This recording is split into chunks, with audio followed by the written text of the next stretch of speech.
Apa yang disebut mati suri? Istilah mati suri sebenarnya bukan istilah medis. Ia lahir dari bahasa sehari-hari untuk menggambarkan kondisi ketika seseorang dinyatakan hampir mati, jantung berhenti atau nyaris berhenti, lalu hidup kembali. Dalam dunia medis, kondisi ini berada di antara hidup dan mati, sebuah wilayah abu-abu yang rapuh. Tubuh terlihat tak bernyawa, namun belum sepenuhnya pergi. Yang menarik, meski tubuh berhenti, kesadaran pada sebagian orang justru melaporkan pengalaman yang sangat hidup. Disinilah rasa penasaran manusia dimulai, bukan karena mistisnya, tetapi karena pengalaman ini terjadi tepat di batas terakhir kehidupan. Ketika tubuh berada di ambang kematian, sistem biologis masuk ke mode darurat. Detak jantung melambat, aliran oksigen ke otak menurun drastis, dan tubuh memusatkan seluruh energi untuk bertahan. Dari luar, seseorang tampak diam dan kosong, namun di dalam, tubuh sedang berjuang keras. Otak, yang sangat sensitif terhadap kekurangan oksigen, mulai mengubah cara kerjanya. Waktu terasa melambat atau bahkan hilang.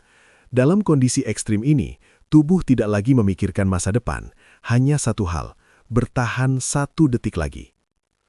Banyak orang yang selamat dari kondisi ini menceritakan pengalaman serupa.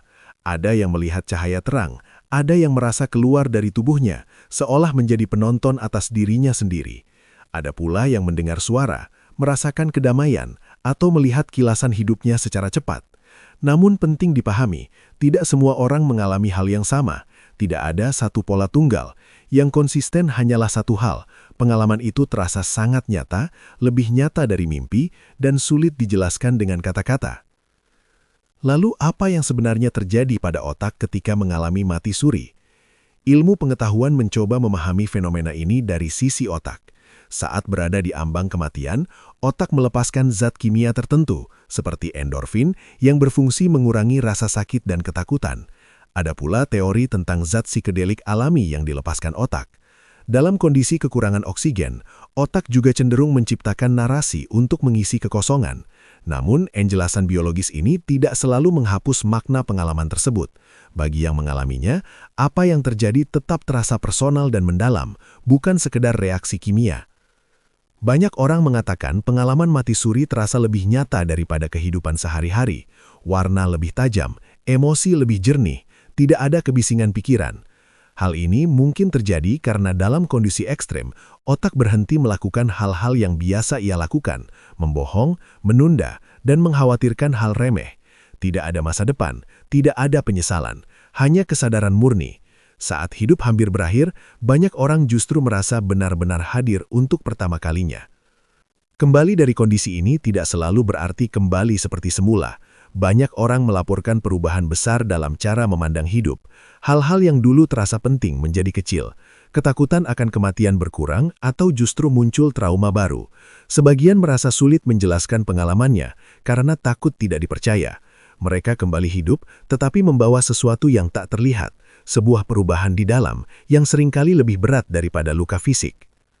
Setiap budaya dan agama memiliki cara sendiri untuk memahami pengalaman ini. Ada yang menyebutnya pengalaman mendekati akhirat, ada yang melihatnya sebagai perjalanan jiwa, ada pula yang memaknainya sebagai peringatan hidup. Manusia selalu berusaha memberi makna pada pengalaman yang tak bisa dijelaskan sepenuhnya. Dan mungkin itu wajar. Ketika bahasa ilmiah berhenti, manusia menggunakan bahasa kepercayaan, bukan untuk membuktikan siapa yang benar, tapi untuk bertahan secara batin. Mati suri tidak memberikan jawaban pasti, justru sebaliknya, ia melahirkan pertanyaan baru. Apa itu kesadaran? Apakah ia sepenuhnya milik otak atau sesuatu yang lebih? Kapan hidup benar-benar berakhir? Apakah kematian itu satu titik atau sebuah proses? Pertanyaan-pertanyaan ini belum selesai dan mungkin memang tidak untuk diselesaikan. Mereka ada untuk dihadapi, bukan untuk ditutup. Apakah mati suri menjelaskan fenomena setelah kematian? Mungkin mati suri tidak menjelaskan apa yang terjadi setelah kematian, tapi ia sering mengubah cara seseorang memandang hidup. Banyak yang kembali dengan satu kesadaran sederhana, waktu terbatas, dan hidup terlalu rapuh untuk dihabiskan dengan hal yang tidak bermakna. Pengalaman ini bukan tentang mati, ini tentang hidup, dan tentang bagaimana sebelum segalanya berhenti, kita memilih untuk benar-benar hadir.